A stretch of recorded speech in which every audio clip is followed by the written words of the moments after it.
Appreciate y'all being here. Missed y'all last week. It was good. We had an open date.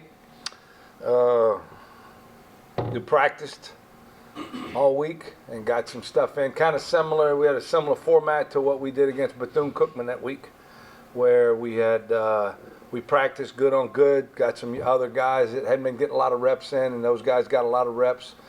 I think Kendall Collins probably got as many reps as he has all year long, which was good. Helped develop us at the run back spot. Michael Corner did a bunch from a receiver standpoint. Brakeem Wicks at both guard positions practiced a bunch, so it was good for him to get that work in. On the defensive side, the linebacker position is where we got the most work in. Those guys really, Herm Christoph, Alex Huzard, Davion Nasri, those guys got the majority of the work on that side of the ball. So I think it was productive from that standpoint. So we got a lot of work in there. We got a chance to heal some guys up, and we'll be full speed going into this week's game as much as we can. We don't have any lingering injuries or anything else.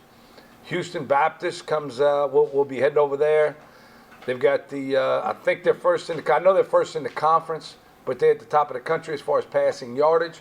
The quarterback from a touchdowns perspective, same thing. He's first in the conference and at the top of the country as far as touchdowns. Number 22, their receiver, I think is probably their go-to guy. He's leading the conference and also in the top of in the nation as far as receptions and yardage. So they're gonna get off the bus throwing. We just feel like that. That's what they've done all year.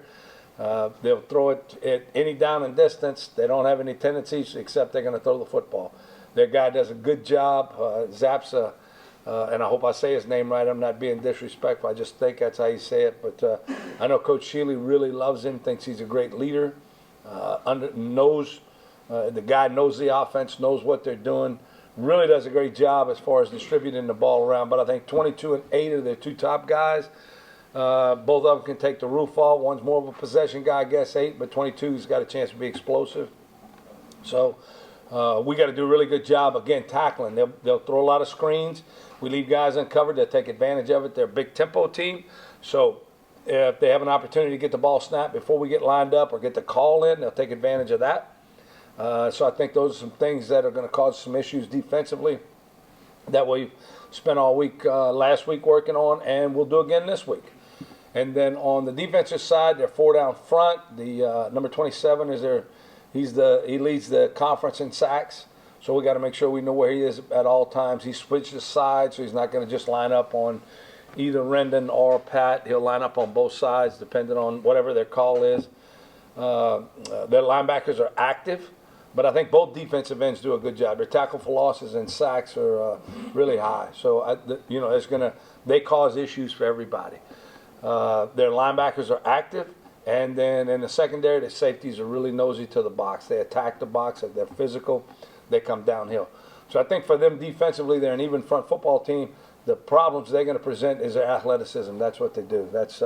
Their numbers aren't that good, but it's not for lack of effort because they really play hard. In fact, 27 is from here in Slidell. He went to Brother Martin High School.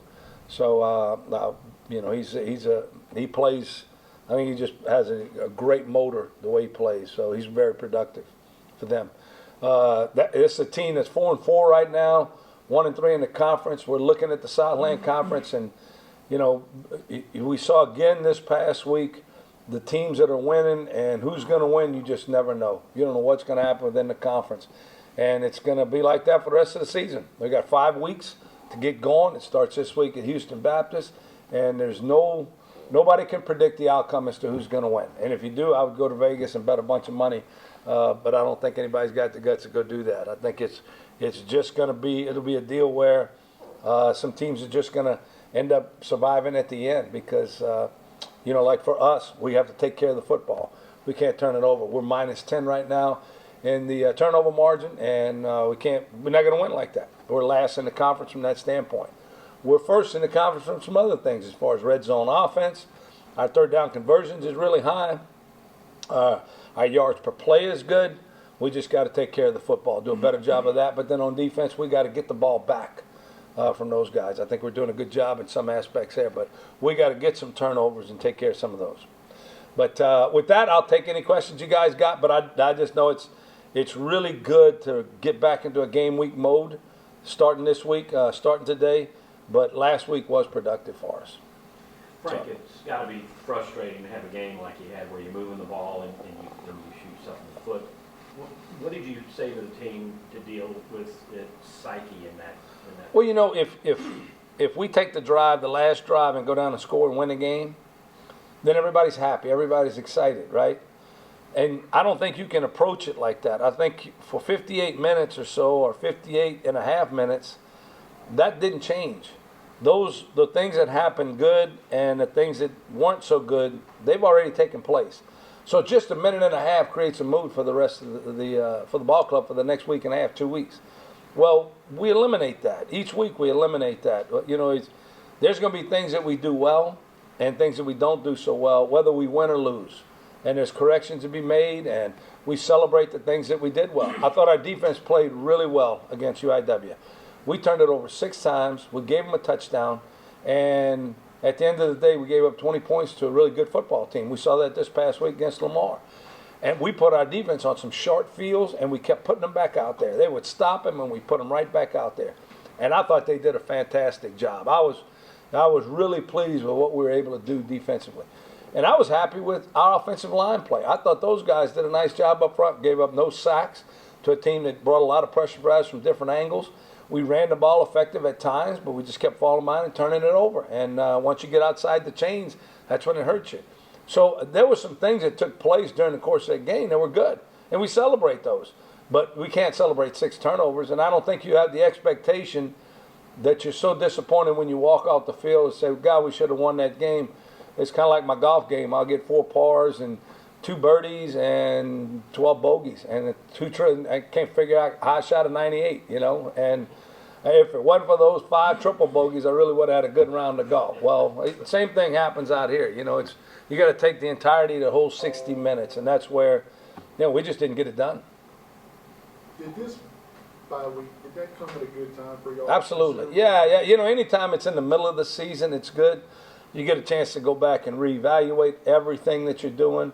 You get your offense to look at your defense to look at your offense, see if there's any tendencies there that you might have.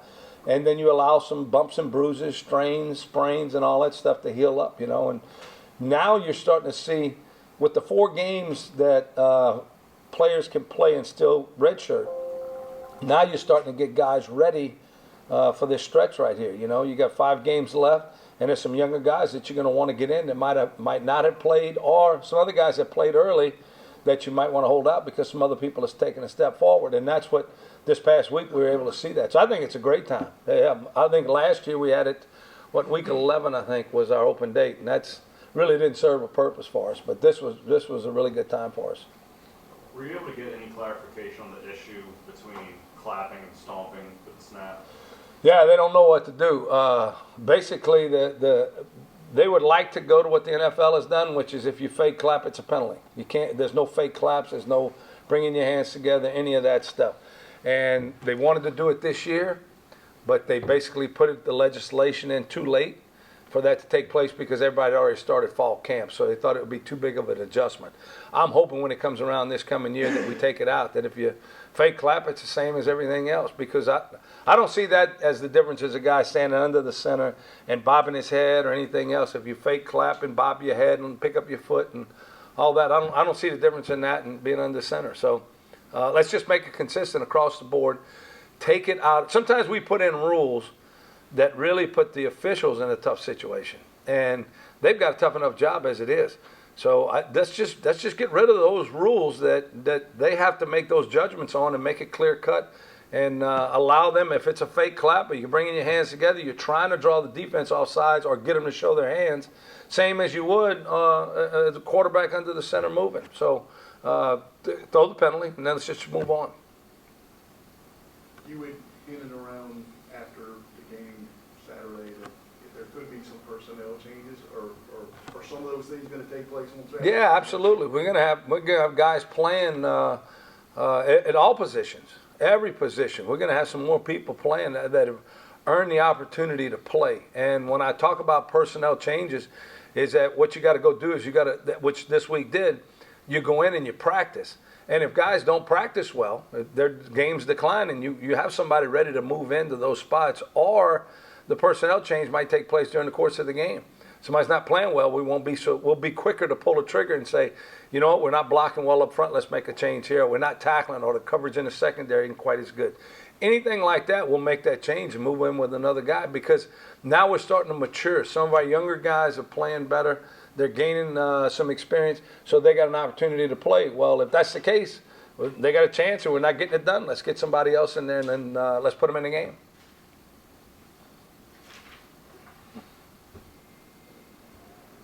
Houston Baptist, you talked about it. Passing the ball, what's the challenge for you guys in the secondary? On defense? Yes, for you guys on defense. Busted coverages is the biggest thing right now. You know, we're busting too many coverages back there. Now we've had to piecemeal some stuff together, but we've got some kids that need to be able to play. That's why this week was really good. We moved, you know, Dejon Lynch played more safety this past week against UIW, and he played corner. Chantrell Spates went back to safety somewhat. Dontrell Smith played some corner. Philando Jordan moved inside and played some nickel for us. Xavier Lewis played a few snaps at safety. So we were really moving some guys around, trying to get the right package on the field, making sure we had the guys in the right position. And with that, some mistakes took place. And that's because of injury, attrition, things like that. We're hoping to be having some of those guys back this week, which provides depth, which settles us down a little bit, because Houston Baptist is going to throw it. They're going to attack us, and they're going to go fast. So it's not like we're going to spend a lot of time having our guys sit and figure it out, and then they make the calls.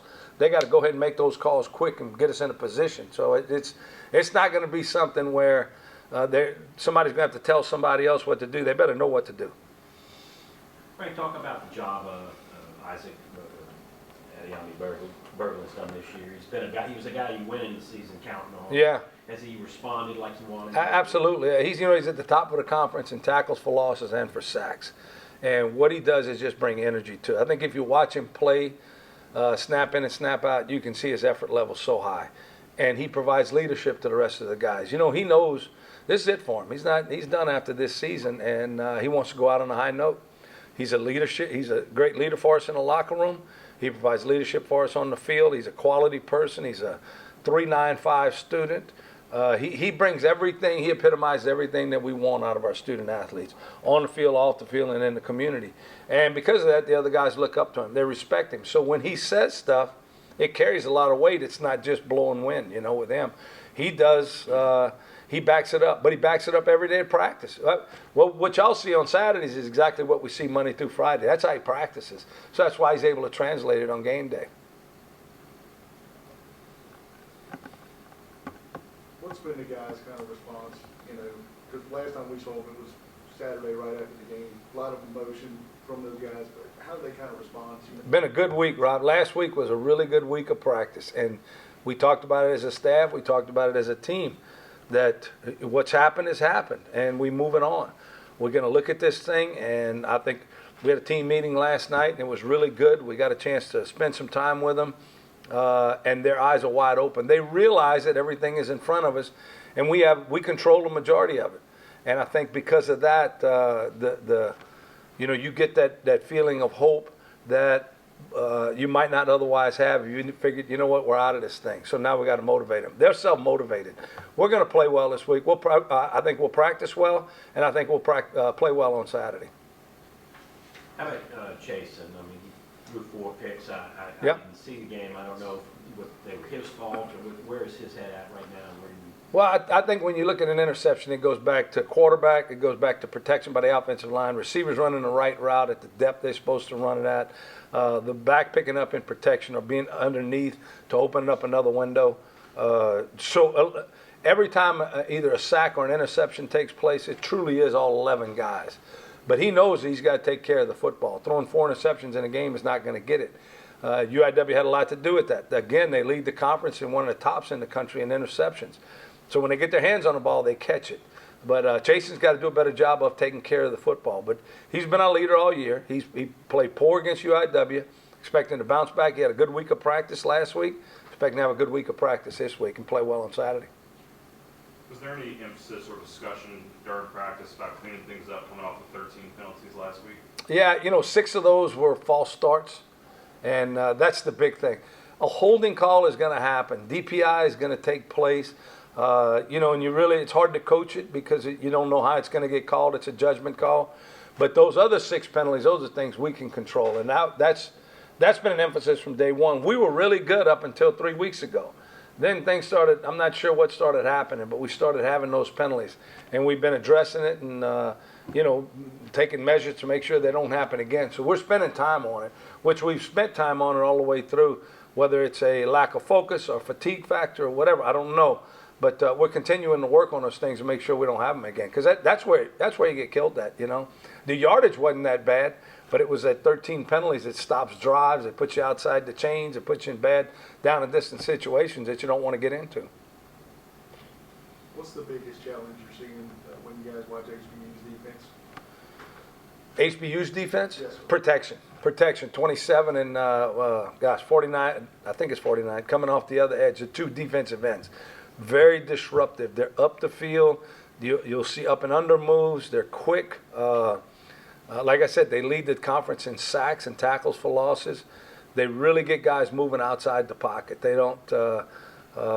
They chase you down. He can run. 27 especially can run, and because of that, it's the biggest thing for us.